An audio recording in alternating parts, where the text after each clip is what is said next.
In Washington's Griffith Stadium, the Redskins have their tomahawk sharpened for the Cleveland Browns. The Browns are in second place in the Eastern Conference, but that doesn't scare the Skins. They're ready to roll after a big win over the world champion Baltimore Colts. But the Redskins aren't prepared for the likes of Bobby Mitchell. On their second play from scrimmage, the Browns send him around right end. Mitchell keeps his feet as Richie McCabe dives at him. Gets a block from Ray Renfro and sprints 90 yards as the Browns take a 7-0 lead on the season's longest run from scrimmage.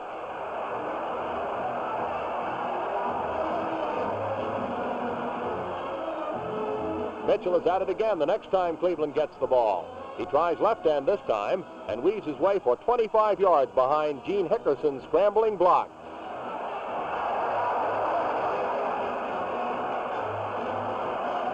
Milt Plum puts the Browns in the air with a pass down the middle.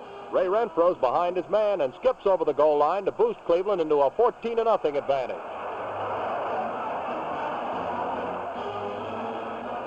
The Skins have a rugged runner of their own in fullback Johnny Olszewski. Johnny O finds daylight in the middle of the Browns line and leads the Cleveland defenders a Murray chase on a 65-yard rush to the Brown 15.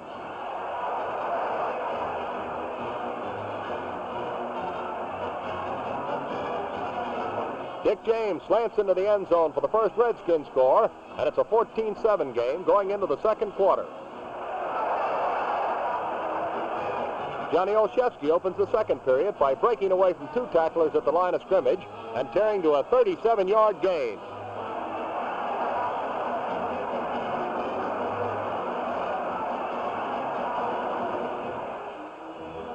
Dick James takes a turn, and the left side of the Redskin line makes room for him to roam on a 22-yard carry that winds up deep in Cleveland territory.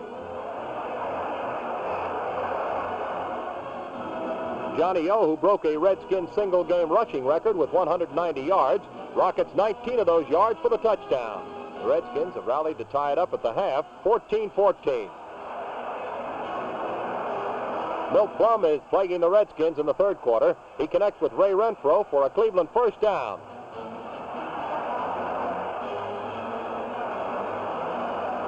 The Skins won't yield any more of their reservation, but automatic Luke Rosa rings up 3 points with a 45-yard field goal to break the tie as the Browns lead 17-14. Eddie LeBaron is passing for the Redskins as the Browns apply the pressure. Eddie's pass is picked off by Galen Fitz, who returns to their 16.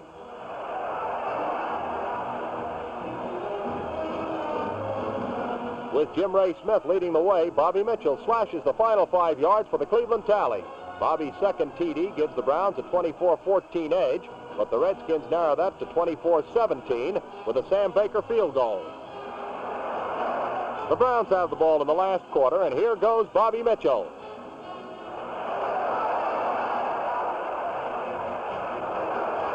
Dick Haley finally runs him out of bounds after 40 yards.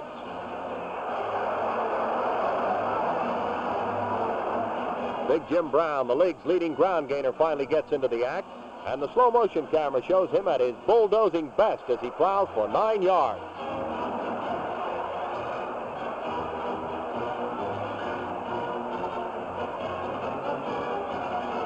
All the honors belong to Bobby Mitchell today. He scampers through the Skins to his third touchdown to wrap up the Cleveland victory, 31-17.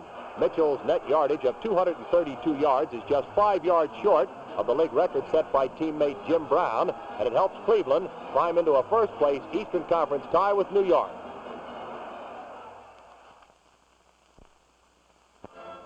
With 52,000 Motor City fans on hand, the Detroit Lions reach a now-or-never point as they take on the touring Los Angeles Rams. The Lions are 1-5-1, and the Rams are 2-5. The Detroiters could climb out of the Western Conference cellar with a victory.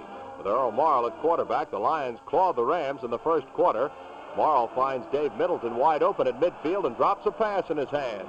Middleton runs away from the Rams for a 79-yard touchdown as Detroit takes the upper hand early with a 7-0 lead. The Lions are inside the Los Angeles city limits again in the second quarter. John Henry Johnson sweeps to the Ram 33. Jim Martin gets the call on fourth down and delivers a 41-yard field goal. The Lion lead lengthens to 10-0 over Los Angeles. Frank Ryan is quarterbacking the Rams as they move from the kickoff. Del Schaffner makes the catch with Yale Larry on his back, and it's a 60-yard gain to put Los Angeles on the Detroit 14. A Detroit penalty makes it goal to go.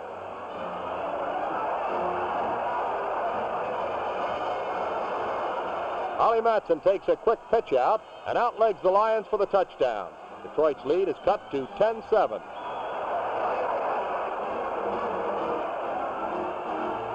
With about a minute left in the half, Billy Wade is piloting the Ram attack. He pitches a screen pass to Matson, and the Rams are close.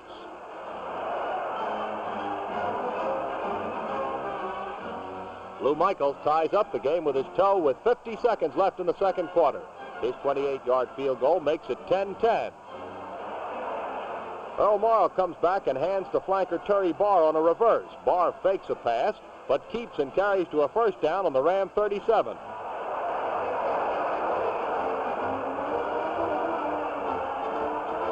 There are 15 seconds left as Morrow skips back and rifles over the middle to Jim Gibbons. Gibbons battles for a 20-yard gain. Jim Martin beats the gun with a 25-yard field goal, and the Lions leave the field at halftime with a 13-10 lead over the Los Angeles Rams.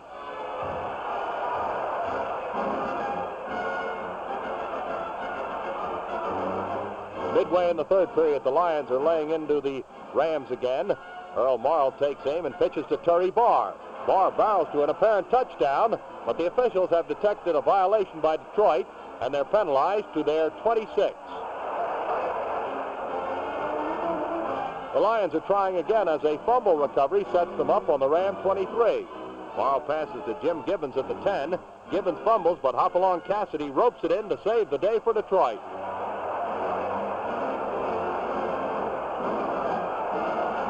Morrow steps back again and zeroes in on John Henry Johnson. Johnson sidesteps the Rams to roar across the goal line as Detroit closes out the third quarter with a 20-10 lead over Los Angeles.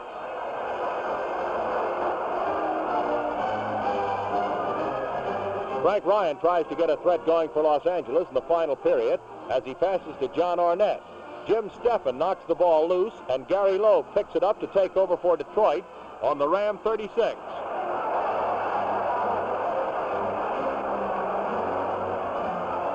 Jerry Perry makes the recovery pay off with a 15-yard field goal, and the Lions have a comfortable last period edge of 23-10. The Rams are down but still able to scare the Lions. Frank Ryan hurls a cross-country pass with 2 minutes left in the game. Del Schaffner makes the catch and pulls away from his defenders for a 67-yard tally. But it's too late to overtake Detroit. The Lions win 23-17 to move up to 5th place in the Western Conference by scoring their second victory over the Los Angeles Rams.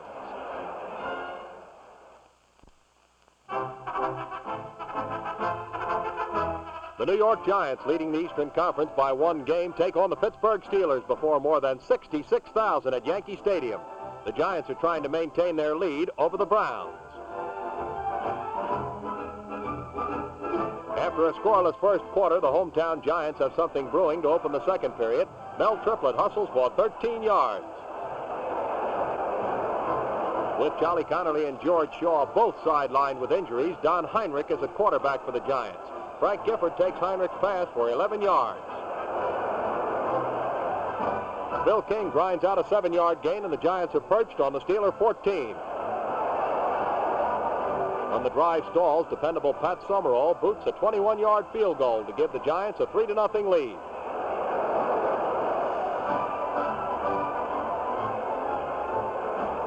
The men from the Steel City try to retaliate, but Bobby Lane's pass is picked off by the Giants' Harlan Sparty.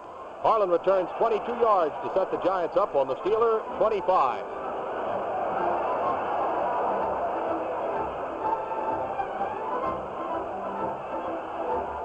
The talented toe of Pat Summerall gets the call again, and Pat's perfect placement from the 27 makes it a 6-0 ball game. Pittsburgh is down but far from out. Bobby Lane fades and looks for receivers. Finding no one in the open lane, legs the pigskin for 21 yards.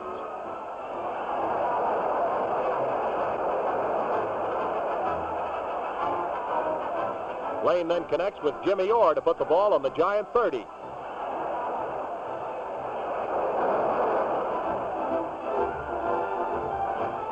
Lane keeps throwing, and the Steelers move nearer the Giant goal line. Tom Barnett makes the catch on the New York 9.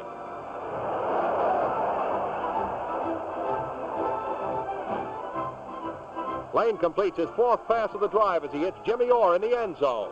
The first touchdown of the game gives Pittsburgh a 7-6 lead at halftime. The Pittsburghers come back for more early in the 3rd period. Tom Barnett battles his way for 17 yards.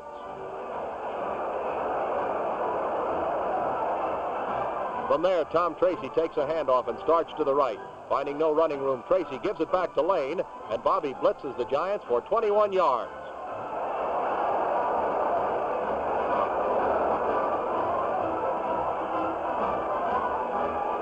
Lane is passing for points, but Lyndon Crow picks off the aerial for the Giants to kill the threat.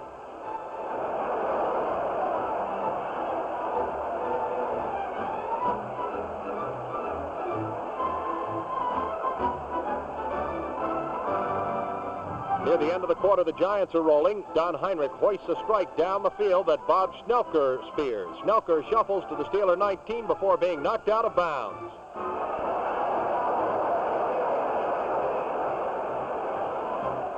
For the 3rd time in the game, Pat Summerall kicks a 3-pointer to give the Giants a 9-7 lead.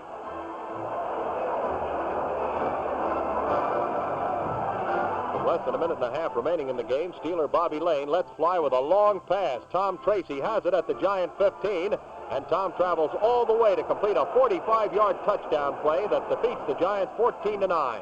The loss drops the New Yorkers into a tie with Cleveland for the Eastern Conference lead.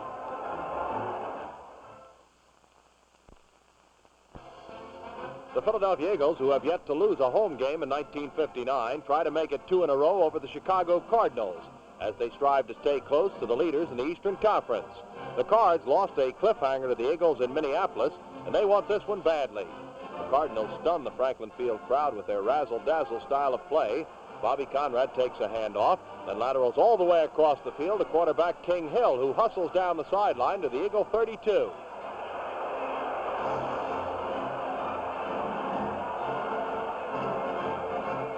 Hill steps back and hurls a perfect strike to Ken Hall, who leaves a disgusted Jimmy Carr sprawled on the goal line as he scores for the Cardinals.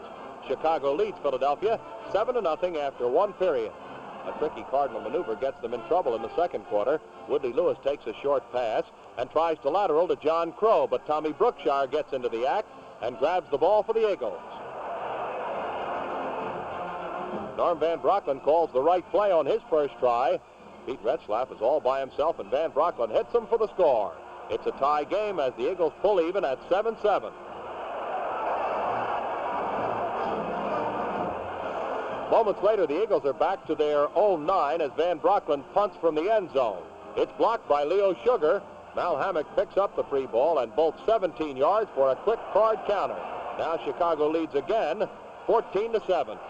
The Philadelphians move to close the gap again with Van Brocklin rolling out and passing to Tommy McDonald for a 14-yard gain. Van Brocklin hands to Clarence Peaks, and the big fullback breaks into the Cardinal secondary. Peaks fumbles, but Jerry Hoot saves the day with a clutch recovery for an Eagle first down. Van Brocklin steps back and shoots a quick little pass to Billy Barnes.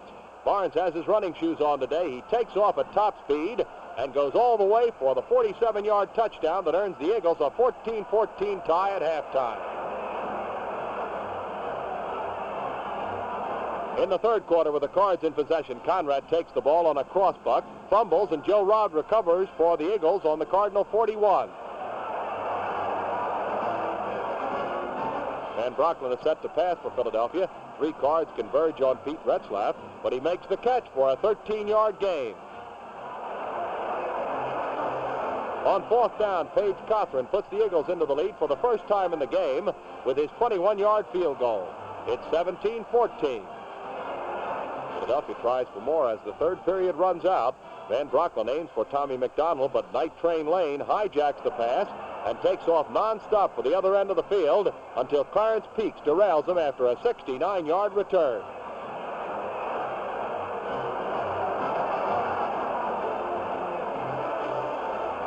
Bobby Conrad opens the last quarter by converting Lane's interception into 3 points with a 32-yard field goal that ties up the game again at 17-17. The Eagles set out to break up the deadlock with Van Brocklin hurling for distance. Pete Retzlaff makes a nice catch, although closely guarded by Jimmy Hill. It's a 45-yard gain, and the Eagles are on the Cardinals 17. The handoff is to Peaks, and Peaks powers over the middle to battle to the 3-yard line. Peaks goes up and over the stacked-up Cards with a touchdown that puts the Philadelphians on top to stay. The Eagles add a field goal in the final few minutes to conquer the Cardinals 27-17 as they take a firm grip on third place in the East, just one game off the pace set by the Giants and the Browns. It's do or die for the Baltimore Colts as they travel to Milwaukee to meet the Green Bay Packers. The Colts must win this one to stay close to the pace in the Western Conference race. The Packers are trying to regain their winning ways. Early in the game, Bart Starr throws a flare pass to Paul Hornung. The ball bounces free, and Big Daddy Lipscomb picks it off. Big Daddy gets his 290 pounds rolling on an earth-shaking run down the sidelines for 45 yards until Starr can knock the Baltimore Behemoth out of bounds. The Colts attempt a bit of trickery as Ray Brown passes on a fake field goal, but Emlyn Tunnell breaks up the effort. The Packers bounce back as Bart Starr breaks into the Colts secondary. Bart's 38-yard run carries to the Colts 17.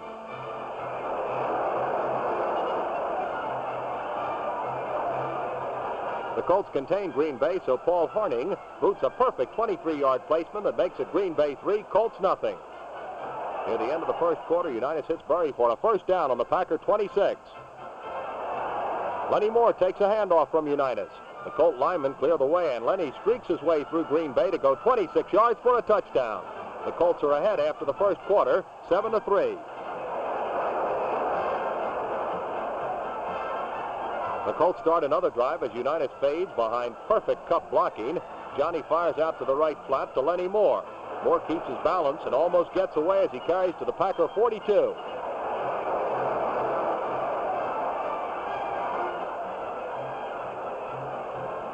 Unitas gets plenty of time again as he fakes once, then hits Amici swinging around the end. The big horse rolls for 30 before being tripped up by Hank Greminger.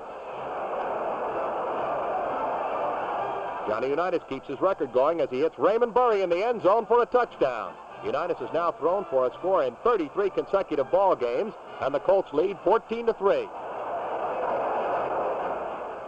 The Colts want more as Unitas fakes a draw, then hits Moore on the flare pass. The slippery Colts slides by the Packers behind good downfield blocking to set up another Colts score.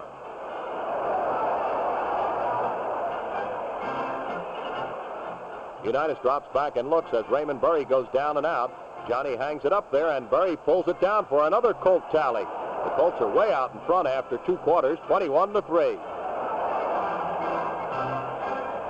In the third period, Packer back Jim Taylor takes a pitch out and follows his guard, Jerry Kramer, around right end. Taylor turns the corner and sprints to the 4-yard line. Jim Taylor finishes the job as he slips off and goes in for Green Bay. The Packers now trail 21-10. Bart Starr is doing more damage to the Colts. He drops back and hits Taylor over the middle. Big Jim, a 210-pounder from LSU, knows the way as he barrels into the end zone. Packer fans go wild as their boys are close at 21-17.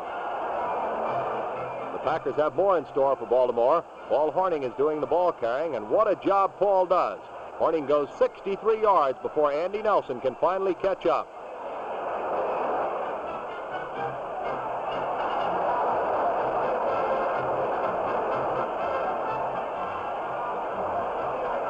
Hornung then tries a 22-yard placement, but it's off the mark, and the Colts still lead 21-17.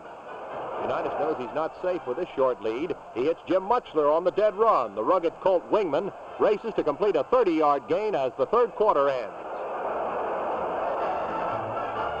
In the fourth quarter, Unitas dodges Henry Jordan and again fires to Mutchler. Jim won't stop till he's in the end zone, and the Colts increase their lead to 28-17. Bart Starr keeps his Packers on the track as he drops back to pass. Starr can't find a receiver, so he keeps himself on a nifty run to the Colt 11.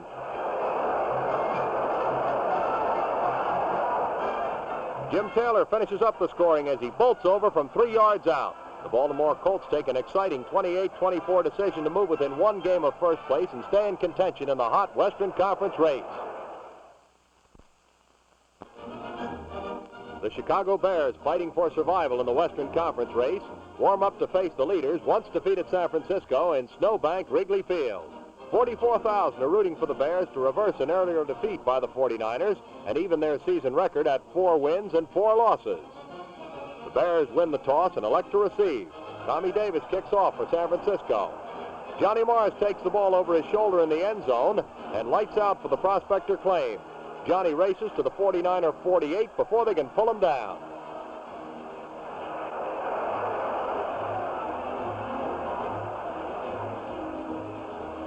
Ed Brown steers the Bears downfield. He passes to Harlan Hill at the sideline, and it's a first down on the San Francisco 22. Rick Caceres makes his own opening as he bulldozes for 6 yards to park the pigskin on the 49er 12. Caceres cracks across for the touchdown. The Chicago team has moved right from the opening kickoff to take a 7-0 lead over the 49ers.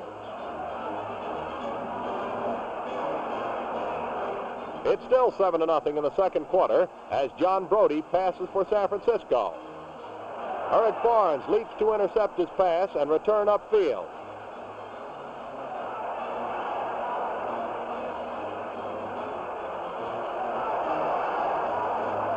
But a clipping penalty brings the ball back to the 15.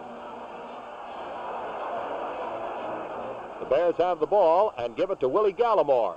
Willie gets a good block at the corner and turns on the speed. He gets 36 yards before Eddie Dove can collar him at the 49er 49. Ed Brown comes back as if to pass, but he has no intention of throwing that ball. Ed rolls out to the left and sprints straight ahead for 38 yards.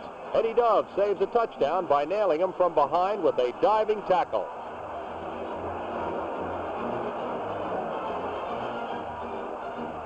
It's goal to go for the Bears. Watch in slow motion as the 49ers put on a great goal line stand. They rise up to stop Rick Caceres with inches to spare, and the ball goes over on down.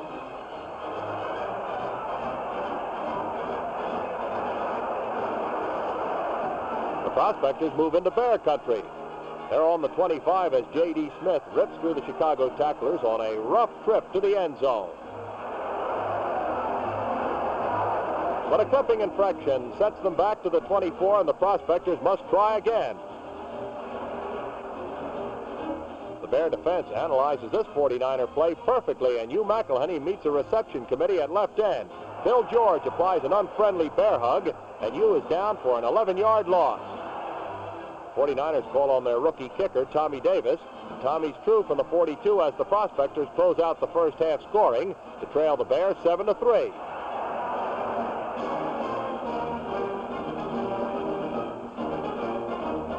In the third quarter, the Bears boost their lead on one big play. Ed Brown tosses a screen pass to Johnny Morris, and Johnny's on his way. The little scatback from Santa Barbara State scampers through the Prospectors for a 51-yard touchdown. Chicago now leads San Francisco 14-3.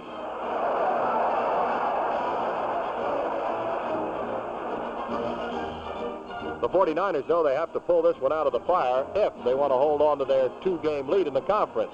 Brody throws a long pass, and it looks as if Charlie Sumner is intercepted until R.C. Owens rips the ball away from him to make it a 34-yard completion. Brody opens the final period by trying to pass the rest of the way, but Richie Pettibon cuts in front of R.C. Owens to intercept and turn in a dandy dash to his own 19. That kills the final 49er threat as Chicago wins 14-3. 5 interceptions help the Bears remain in contention in the West while cutting the 49ers lead to 1 game over Baltimore.